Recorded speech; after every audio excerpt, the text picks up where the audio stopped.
my colleague, Honorable John Bandi from the National Treasury, Duale Sohome, our Minister for Lands, Public Works, Housing and Urban Development, the Ambassador of Azerbaijan will be our host. His government will host us in COP29.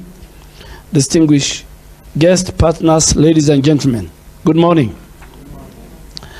I want to begin by expressing my appreciation to my esteemed colleagues for organizing this very, very important meeting, and to the Right Honorable Raila Odinga for his presence today.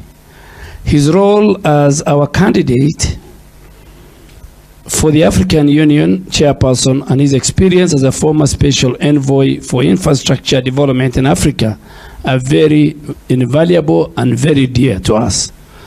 And because I have an opportunity here, let me say it. 16 years ago, myself, the Honorable John Bandi, the current president, served in his government where he was the Prime Minister. The current president was the Minister for Agriculture. My friend, me and Honorable Badi were deputy ministers busy answering questions in those days. So we know our candidate. We know his experience. We know his capabilities. We are presenting a tested, experienced African statesman, a Pan-Africanist to the continent. And we are very proud that today you have joined us, Your Excellency. I also want to extend my appreciation to the African Union Commission, United Cities and Local Governments of Africa, the 14 national focal points of the Building Resilience for Urban Poor, the African Designated Authorities Network, Aden, and all our supporting partners. Your collaboration in addressing the climate change challenge affecting our most vulnerable population in both the rural and urban areas is critical, crucial, and important for us today. This meeting is not just timely, it is urgent. And why do I say so? We have witnessed catastrophic floods globally and with severe repercussions in Kenya and other vulnerable regions of Africa. Coming home, the recent floods in Kenya resulted in over 300 deaths, displaced more than 400,000 people, destroyed thousands of homes, and damaged our very critical national infrastructure, including roads and bridges.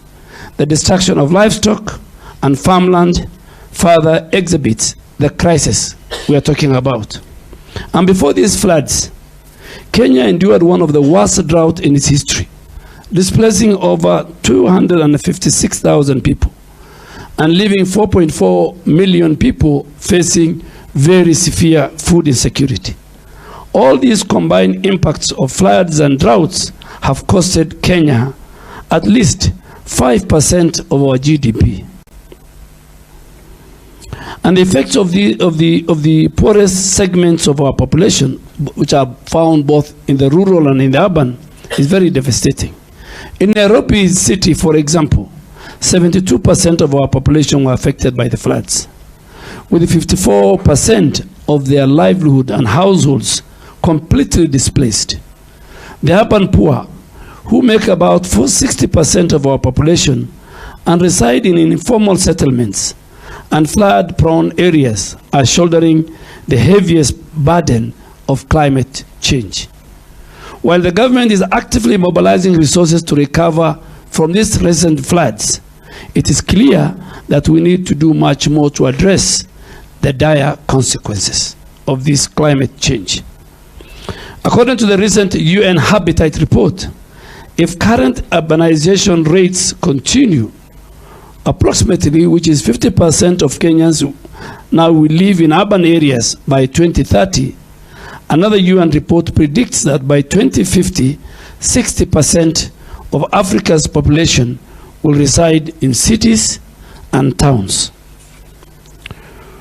With a high rate of migration from rural to urban areas, our largest cities ultimately will be increasing and increasingly be located in developing countries. This will exhibit the spread of informal settlements and intensify the threats posed by climate change. And it's imperative that faced with this, we tackle climate change with the urgency it requires, and we must resolve. At the continental level, adaptation remains our top priority.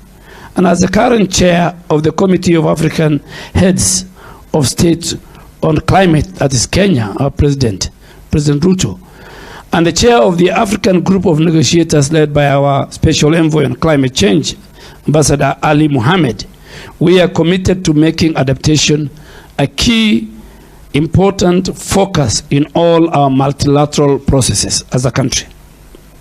To confront climate change challenges, Kenya hosted the first ever Africa Climate Summit and adopted the Nairobi Declaration, which will guide our continent climate action. Notably, Kenya has enacted several legal and policy measures to address climate change. We have one of the most robust climate acts. My ministry is currently spearheading the 15 billion tree growing strategy to safeguard our catchment areas and enhance resilience, alongside other pivotal initiatives that promote climate action through carbon markets. In the last 8 months, we have planted over 400 million trees, and we keep on planting them. We are also integrating climate change considerations across all sectors of our economy, in alignment with the bottom-up economic transformation agenda known as BETTER of our 5th administration. I am proud of the 2 Kenyan-led initiatives that will be discussed here today, the BICRAP and the FLOCA.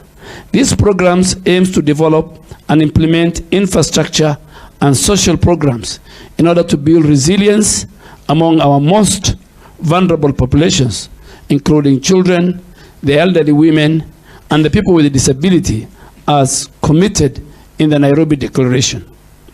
Both programs are part of the National Climate Action Plan, FLOCA, and in particular has successfully mobilized financing at both the community level through our county governments.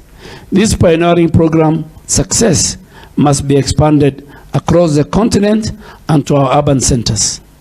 Distinguished guests, ladies and gentlemen, the launch of backup by the UN Secretary General in 2019 and its implementation plan by President William Ruto at the African Climate Summit marks a significant step forward in our deliberation. Now, 5 years on, we must advance its implementation.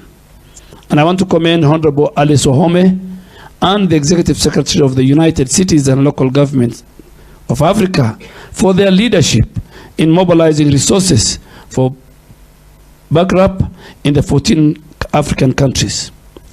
The successful implementation of this program requires a united effort.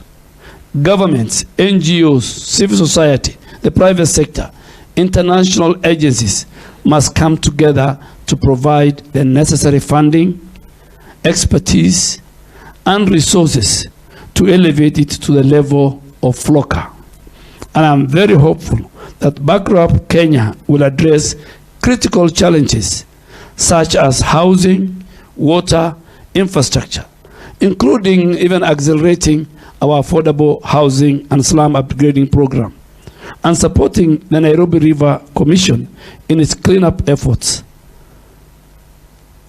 Your Excellency, former Prime Minister, I want to assure you that I will take the route of the late John Michuki. I will clean Nairobi River Commission. I will take the route of Wangari Maathai in saving Karura Forest today, that you will enjoy.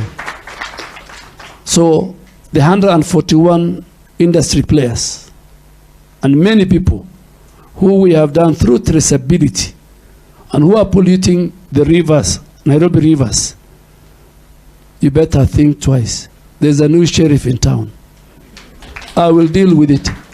We must see the blue waters of these rivers, all the way from Kikuyu to the end of the eastern part of Nairobi. Nairobi, Your Excellency, former Prime Minister, is the environmental capital of the world. That's why we have UNEP here. And because you spearheaded our constitutional making of 2010, Kenyan constitution is a green constitution. From the preamble, the fourth of the preamble, to many articles, they talk about how environment is our heritage. We must preserve it, we must protect it for now and for the future generation. So I'm going to implement the green constitution of 2010. I'm going to implement what our forefathers, key leaders like Wangari Maathai did for our country. As I conclude, I urge the 14 bankrupt county representatives and AFDAN as the Green Climate Fund, the focal point to finalize the modalities for implementing the GCF readiness, support to scale up FLOCA, and mobilize resources for backup and other resilience building projects. I trust this meeting will produce a clear investment pipelines, both for initiatives which are suitable for presentation under the African Climate Summit Nairobi Declaration Framework. I urge AFDAN to identify and address the barriers to investment in adaptation and the slow rate of disbursement and access, particularly from GCF and other global funds. Present these outcomes for consideration at the AMKEN meeting of the environment ministers that will be held in Abidjan next week, and in all other continental forums that all of us together, our ministers, our technical people, our PSS will be attending. So I call on AFDAN to support similar national and continental initiatives to ensure no one is left behind. I wish you all productive discussion. May God bless you. Thank you very much.